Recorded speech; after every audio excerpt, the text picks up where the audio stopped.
ಎಲ್ಲರಿಗೂ ನಮಸ್ಕಾರ.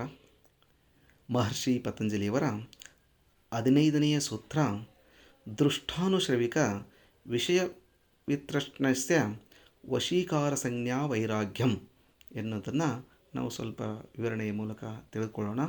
ಇದರ ಒಂದು ಪದಶಃ ಅರ್ಥ ಈ ರೀತಿಯಾಗಿದೆ. ದೃಷ್ಟ ಅಂದರೆ ಕಂಡದ್ದು, ಏನು ನಮಗೆ ಕಣ್ಣಿನಲ್ಲಿ ಕಾಣ್ತದೆ, ನಾವು ಅನುಭವಿಸಿದ ಭೌತಿಕ ವಿಷಯಗಳು. ಅಂದರೆ ಈ ದೃಷ್ಟಾಂತದಲ್ಲಿ ಅಂದರೆ ಯಾವ ರೀತಿ ನಾವು ಅದನ್ನು ಕಾಣ್ತೇವೆ, ಯಾವ ರೀತಿ ಅನುಭವಿಸಿರ್ತೇವಲ್ಲ ಅದನ್ನು ನಾವಿಲ್ಲಿ ನೋಡಲಿಕ್ಕೆ ಸಾಧ್ಯವಾಗುತ್ತೆ. ಅನುಶ್ರವಿಕ ಅಂದರೆ ಕೇಳಿದ ತಿಳಿದ ಶಾಸ್ತ್ರಗಳಲ್ಲಿ ವರ್ಣಿಸಲ್ಪಟ್ಟ ಸುಖಗಳು. ಸೊ ವಿಷಯ ಅಂದರೆ ಇಂದ್ರಿಯ ಭೋಗಗಳ ಒಂದು ವಿಷಯಗಳಾಗಿರ್ತದೆ. ವಿತೃಷ್ಣಸ್ಯ ಅಂದರೆ ತೃಷ್ಣೆ ಇಲ್ಲದವನ, ಅಂದರೆ ಆ ತೃಷ್ಣೆ ನಮ್ಮಲ್ಲಿ ಇಲ್ಲದಾಗ ಆ ವಿತೃಷ್ಣಸ್ಯ ಅನ್ನೋದನ್ನು ನಾವು ತಿಳ್ಕೊಬೇಕಾಗುತ್ತೆ. ವಶೀಕಾರ ಸಂಪೂರ್ಣ ನಿಯಂತ್ರಣ. ನಾವು ಯಾವುದೇ ಒಂದು ವಶೀಕಾರ ಮಾಡ್ಕೋಬೇಕಂದ್ರೆ ಸಂಪೂರ್ಣವಾದ ನಿಯಂತ್ರಣದಲ್ಲಿ ನಮ್ಮ ಮನಸ್ಸನ್ನು ಇಟ್ಕೊಳ್ಬೇಕಾಗತ್ತೆ. ಸಂಜ್ಞಾ ಹೆಸರಾಗಿರುವ. ವೈರಾಗ್ಯಂ ಅಂದರೆ ವೈರಾಗ್ಯ ಅಥವಾ ಆಸಕ್ತತೆ. ಯಾವುದೇ ಒಂದು ವಿಷಯದ ಬಗ್ಗೆ ನಾವು ವೈರಾಗ್ಯವನ್ನು ತಾಳುವುದು ಅಂದರೆ ಆಸಕ್ತತೆಯನ್ನು ತೋರಿದಾಗ ಆ ಒಂದು ವಿಷಯವನ್ನು ನಾವು ಸಂಪೂರ್ಣವಾಗಿ ಅರ್ಥ ಮಾಡ್ಕೊಳ್ಳೋಕ್ಕೆ ಸಾಧ್ಯವಾಗುತ್ತೆ.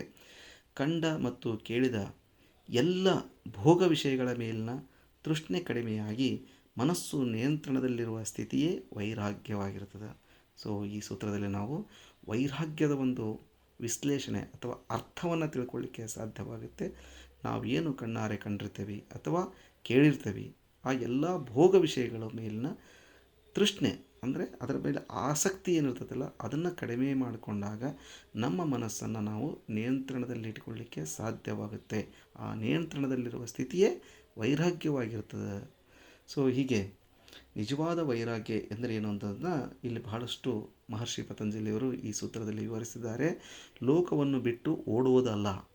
ನಮ್ಮಲ್ಲಿ ಬಹಳಷ್ಟು ಜನಕ್ಕೆ ಏನಾಗಿರ್ತದೆ, ವೈರಾಗ್ಯ ಅಂದರೆ ಈ ಲೋಕವನ್ನು ಬಿಟ್ಟು ಓಡುವುದು ಅಲ್ಲ, ವಸ್ತುಗಳನ್ನು ದ್ವೇಷಿಸುವುದೂ ಅಲ್ಲ, ಲೋಕವನ್ನು ಬಿಡುವುದೂ ಅಲ್ಲ, ವಸ್ತುಗಳನ್ನು ದ್ವೇಷಿಸುವುದಲ್ಲ. ಆದರೆ ಅವುಗಳ ಮೇಲೆ ಮನಸ್ಸಿನ ಅಂಟಿಕೊಳ್ಳುವಿಕೆಯನ್ನು ಕಡಿಮೆ ಮಾಡುವುದು. ಯಾವುದೇ ವಸ್ತುಗಳ ಮೇಲೆ ನಮ್ಮ ಮನಸ್ಸಿನ ಒಂದು ಅಂಟಿಕೊಳ್ಳೋದು. ನಾವು ಯಾವುದರ ಒಂದು ವಿಷಯವನ್ನು ಇಟ್ಕೊಂಡಾಗ ಏನು ಮಾಡ್ತೇವೆ, ಅದಕ್ಕೆ ಬಹಳಷ್ಟು ಅಟ್ಯಾಚ್ ಆಗಿಬಿಡ್ತೇವೆ. ಬಹಳಷ್ಟು ಅಟ್ಯಾಚ್ ಮಾಡ್ಕೊಳ್ಳೋದಕ್ಕಿಂತ ಅದನ್ನು ಎಷ್ಟು ನಾವು ಡಿಟ್ಯಾಚ್ಮೆಂಟ್ ಮಾಡ್ಕೊಳ್ಳೋಕ್ಕೆ ನೋಡ್ತೀವಿ, ಕಡಿಮೆ ಅಟ್ಯಾಚ್ಮೆಂಟ್ ಇರ್ತದಲ್ಲ, ಆವಾಗ ನಮ್ಮ ಮನಸ್ಸು ಬಹಳ ಶಾಂತವಾಗಿರಲಿಕ್ಕೆ ಸಾಧ್ಯವಾಗುತ್ತೆ. ಇಲ್ಲಿ ದೃಷ್ಟ ಅನ್ನೋ ಒಂದು ವಿಷಯ ಬರ್ತದೆ ಮತ್ತು ಅನುಶ್ರವಿಕ ಅಂತ ಒಂದು ವಿಷಯ ಬರ್ತದೆ. ದೃಷ್ಟ ಅಂತಂದು ಹೇಳಿದರೆ ನಾವು ಅನುಭವಿಸುವ ಒಂದು ಸುಖಗಳು ಯಾವುವು, ಹಣ, ಹೆಸರು, ನಮ್ಮ ಒಂದು ಹೆಸರು, ಕೀರ್ತಿ, ರುಚಿ, ನಾವೇನು ನನಗೆ ರುಚಿ ನೋಡಿರ್ತೇವೆ, ಸೌಕರ್ಯ, ನಾವೇನು ಸೌಲಭ್ಯಗಳನ್ನೆಲ್ಲ ನೋಡ್ಕೊಂಡಿರ್ತೇವಲ್ಲ, ಇವುಗಳು ನಮಗೆ ದೃಷ್ಟದಿಂದ ಏನಾಗಿರ್ತದೆ, ನಮಗೆ ಅದಕ್ಕೊಂದು ಅಟ್ಯಾಚ್ಮೆಂಟ್ ಜಾಸ್ತಿ ಆಗುತ್ತೆ.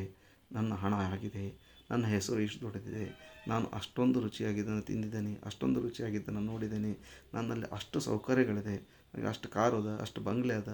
ಸೊ ಈ ಎಲ್ಲ ಏನಿರ್ತದೆ ಈ ಒಂದು ದೃಷ್ಟದಲ್ಲಿ ಬರ್ತದೆ. ಅದೇ ರೀತಿಯಾಗಿ ಅನುಶ್ರವಿಕದಲ್ಲಿ ಸೊ ನಾವು ಕೇಳ್ಕೊಂಡಿರ್ತೇವೆ, ಭಾಳಷ್ಟು ಸ್ವರ್ಗ, ಯಾವ ರೀತಿ ಸ್ವರ್ಗ ಇದೆ ಅಂತಂದೇಳಿ ನಾವು ಯಾರು ಹೋಗಿ ನೋಡಿರೋದಿಲ್ಲ. ಬಟ್ ಆ ಸ್ವರ್ಗದ ಕಲ್ಪನೆ ನಮ್ಮಲ್ಲಿರ್ತದೆ, ಆ ಸುಖಗಳ ಕಲ್ಪನೆ ನಮ್ಮಲ್ಲಿ ಕಾಣಿಸ್ತಾ ಇರ್ತದೆ. ಪುಣ್ಯಫಲ, ನಾವು ಒಳ್ಳೆಯ ಕೆಲಸ ಮಾಡಿದಾಗ ನಮಗೆ ಪುಣ್ಯಫಲ ಬರ್ತದೆ, ನನಗೆ ವಿಶೇಷ ಶಕ್ತಿಗಳದ, ನನ್ನಲ್ಲಿ ವಿಶೇಷ ಶಕ್ತಿಗಳಿದೆ. ಸೊ ಈ ರೀತಿ ನಾವು ಇವನ್ನು ಕೇಳಿರ್ತೀವಿ, ಇವುಗಳನ್ನು ನಾವು ಕಣ್ಣಾರೆ ಕಂಡಿರೋದಿಲ್ಲ. ಸೊ ಇಂಥವು ಈ ಒಂದು ನಮ್ಮಲ್ಲಿ ದೃಷ್ಟ ಮತ್ತು ಈ ಅನುಶ್ರವಿಕ ವಿಷಯಗಳು ಏನಿದಾವಲ್ಲ ಇವುಗಳ ಮೇಲಿನ ಅತಿಯಾದ ಆಸಕ್ತಿಯೇ ನಮಗೇನಾಗಿರ್ತದೆ, ಬಂಧಗಳಾಗ್ತದೆ. ನೋಡಿ, ದೃಷ್ಟದಲ್ಲಿ ನಾವು ಹಣ ಗಳಿಸೋದು, ನಾವು ಹೆಸರು ಗಳಿಸೋದು, ನಾವು ಏನಾದರೂ ಬಹಳಷ್ಟು ಟೇಸ್ಟ್ ನೋಡಿರೋದು, ನಾವು ಎಲ್ಲ ಸೌಕರ್ಯಗಳನ್ನು ಅನುಭವಿಸಿರೋದು, ಇನ್ನು ನಾವು ಕೇಳಿರೋದ್ರಲ್ಲಿ ಸ್ವರ್ಗ, ನಾವು ಏನಾದರೂ ಕೆಲಸ ಮಾಡಿದರೆ ಅದರ ಪುಣ್ಯಫಲ, ಏನಾದರೂ ನಾವು ವಿಶೇಷ ಶಕ್ತಿಗಳನ್ನು ನೋಡಿದಾಗ ಅವುಗಳ ಬಗ್ಗೆ ನಮಗೆ ಬಹಳಷ್ಟು ಆಸಕ್ತಿ ಇದ್ದಾಗ ಇವುಗಳು ಏನಾಗ್ತದೆ ಅಂತಂದು ಹೇಳಿದ್ರೆ ನಮಗೆ ಒಂದು ಅನ್ಕಂಟ್ರೋಲ್ ಆಗಿ ನಾವು ಹೋಗಿಬಿಡ್ತೇವೆ ನಾವು. ಸೊ ಅದನ್ನು ಕಂಟ್ರೋಲ್ ಮಾಡಲಿಕ್ಕೆ, ಆ ಮನಸ್ಸಿನ ಆ ಸ್ಥಿತಿಯನ್ನು ಕಂಟ್ರೋಲ್ ಮಾಡಲಿಕ್ಕೆ ಯೋಗ ಬಹಳಷ್ಟು ನಮಗೆ ಸಹಾಯಕ ಬರ್ತದೆ. ಸೊ ಈ ಯೋಗ ಯಾವುದರಿಂದ ಗೊತ್ತಾಗುತ್ತೆ ಅಂದರೆ ಈ ವೈರಾಗ್ಯ ಎಂಬುದು. ವೈರಾಗ್ಯ ಅಂದರೆ ಯಾವುದೇ ದ್ವೇಷವಲ್ಲ, ಲೋಕವನ್ನು ತ್ಯಜಿಸುವುದೂ ಅಲ್ಲ, ಅದರ ದಾಸರಾಗಿರುವುದೂ ಅಲ್ಲ. ಸೊ ಯಾವುದೇ ಒಂದು ವೈರಾಗ್ಯ ಅಂದಾಗ ಯಾವುದನ್ನು ದ್ವೇಷ ಮಾಡೋದಲ್ಲ, ಯಾವುದೇ ಲೋಕವನ್ನು ತ್ಯಜಿಸಿ ಬೇರೆ ಕಡೆ ಹೋಗೋದಲ್ಲ, ಯಾವುದೋ ವಿಷಯದ ಬಗ್ಗೆ ಒಂದು ದಾಸರಾಗಿರೋದು ಅಲ್ಲ. ಸೊ ಅದರ ಬಗ್ಗೆ ನಮಗೆ ಲಿಮಿಟೇಷನ್ಸ್ ಇರ್ತದೆ, ಆ ಲಿಮಿಟೇಷನನ್ನು ನಾವು ಅರ್ಥ ಮಾಡ್ಕೊಳ್ಬೇಕಾಗತ್ತೆ. ಅದೇ ಅಸಕ್ತತೆ, ಆಂತರಿಕ ಸ್ವಾತಂತ್ರ್ಯವನ್ನು ನಾವು ಪಡ್ಕೊಳ್ಬೇಕಾಗತ್ತೆ. ವಸ್ತುಗಳಿರ್ಬೋದು, ಆದರೆ ಮನಸ್ಸು ಅವುಗಳ ಬಗ್ಗೆ ಬಂದಿಯಾಗಿರಬಾರ್ದು. ಈ ನಮ್ಮಲ್ಲಿ ಭಾಳಷ್ಟು ಸೌಕರ್ಯಗಳಿರ್ಬೋದು, ಆದರೆ ಯಾವ ಸೌಕರ್ಯಕ್ಕೂ ನಾವು ಬಂದಿಯಾಗಿರೋದಿಲ್ಲ.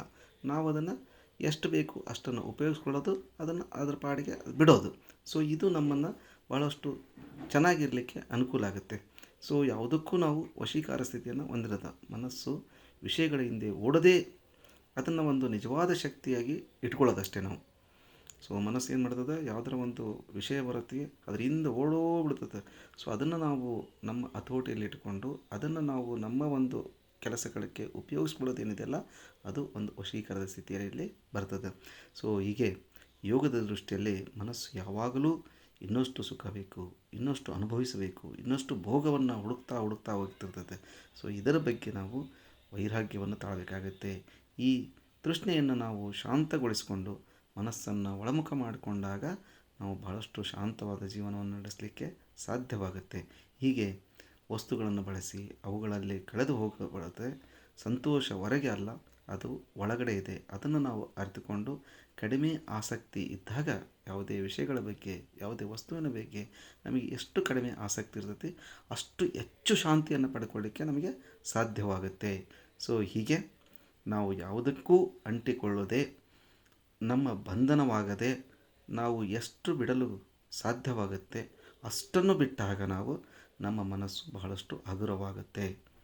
ಸೊ ನಾವು ಜೀವನದಲ್ಲಿ ಯಾವುದಕ್ಕೂ ಅಂಟಿಕೊಳ್ಳದಂಗೆ, ಯಾವುದರದ್ದು ಬಂಧನವಾಗದಂಗೆ ಎಷ್ಟೆಷ್ಟು ಎಲ್ಲೆಲ್ಲಿ ನಾವು ಬಿಡಲಿಕ್ಕೆ ಸಾಧ್ಯವಾಗುತ್ತೆ ಅದನ್ನು ಬಿಟ್ಕೊಳ್ತಾ ಹೋದಾಗ ನಮ್ಮ ಮನಸ್ಸು ಭಾಳಷ್ಟು ಹಗುರವಾಗುತ್ತೆ. ಹೀಗೆ ವೈರಾಗ್ಯ ಅಂದರೆ ಭೋಗಗಳ ಮೇಲಿನ ತೃಷ್ಣೆಯಿಂದ ಮುಕ್ತಿಯನ್ನು ಪಡೆಯುವುದು. ಆಸಕ್ತ ಮನಸ್ಸೇ ಅಂದರೆ ನಿಜವಾದ ಶಾಂತಿಯ ದಾರಿ ಆ ಆಸಕ್ತ ಮನಸ್ಸು. ಅಂದರೆ ಯಾವುದರ ಬಗ್ಗೆಯೂ ನಾವು ಬಹಳಷ್ಟು ಆಸಕ್ತಿಯನ್ನಿರದೆ ಅದು ಒಂದು ತಟಸ್ಥ ಸ್ಥಿತಿಯಲ್ಲಿ ನಮ್ಮ ಒಂದು ಮನಸ್ಸನ್ನು ಶಾಂತ ರೀತಿಯಲ್ಲಿ ಇಟ್ಟುಕೊಂಡಾಗ ನಾವು ಬಹಳಷ್ಟು ಆರಾಮಾಗಿ ಇರಲಿಕ್ಕೆ ಸಾಧ್ಯವಾಗುತ್ತೆ. ಹೀಗೆ ಮಹರ್ಷಿ ಪತಂಜಲಿಯವರು ಈ ಸೂತ್ರದ ಮೂಲಕ ಅಂದರೆ ನಮ್ಮ ಒಂದು ಮನಸ್ಸನ್ನು ಯಾವ ರೀತಿ ನಾವು ದೃಷ್ಟಾನುಶ್ರವಿಕ ವಿಷಯ ವಿತೃಷ್ಣಸ್ಯ ವಶೀಕಾರ ಸಂಜ್ಞಾ ವೈರಾಗ್ಯಂ. ಸೊ ವೈರಾಗ್ಯವನ್ನು ತಾಳಿದಾಗ ನಾವು ನಮ್ಮ ಮನಸ್ಸನ್ನು ಬಹಳಷ್ಟು ಹಗುರವಾಗಿ ಆರಾಮವಾದ ಜೀವನವನ್ನು ನಡೆಸಲಿಕ್ಕೆ ಸಾಧ್ಯವಾಗುತ್ತೆ ಅನ್ನೋದನ್ನು ಈ ಸೂತ್ರದ ಮೂಲಕ ಬಹಳಷ್ಟು ವಿವರವಾಗಿ ಹೇಳಿದ್ದಾರೆ. ಎಲ್ಲರಿಗೂ ಶುಭವಾಗಲಿ. ಧನ್ಯವಾದಗಳು. ಇನ್ನೊಂದು ಸೂತ್ರದೊಂದಿಗೆ ಮತ್ತೆ ಭೇಟಿಯಾಗೋಣ.